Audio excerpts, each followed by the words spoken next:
Good morning. तसं काय उठून मस्त असं हेअर वॉश केला आणि मस्त असं केस झाले होते रात्री हेअर वॉश केल्यामुळं. त्याच्यानंतर सिरम लावून घेतलं. सिरम लावल्यामुळे केस खूप छान होतात. नंतर मिस्टरने आणलेला डोसा आणि चटणी खाल्ली आणि दिवसभरचे कामं उरकून मी निघालो ते आईकडं जायला. आईकडं का जाणार ते तुम्हाला मी पुढं सांगतेच. तर माझ्या आधी माझ्या बहिणीची मुली आणि बहिणी आली होती नगरवरून.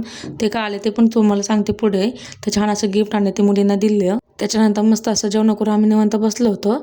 मस्त बिर्याणी खाल्ली होती, त्याची काही क्लिप घेतलीच नाही. त्याच्यानंतर मस्त असं बर्थडे सेलिब्रेशन करायला घेतला. आज होता दाजींचा बर्थडे, त्यासाठी माझी बहीण आली होती.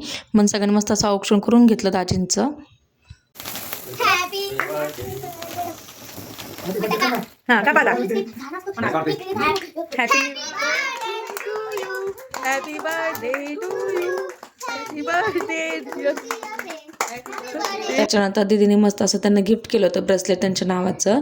आणि बड्डे मुलं तर छान असे फोटो आणलेच. मग मस्त असे फोटो काढले सगळ्यांनी. आणि अशी आमची छोटीशी फॅमिली तुम्हाला कशी वाटली मला कमेंटमध्ये नक्की सांगा. भेटूया नेक्स्ट व्हिडिओमध्ये. पण बाय बाय.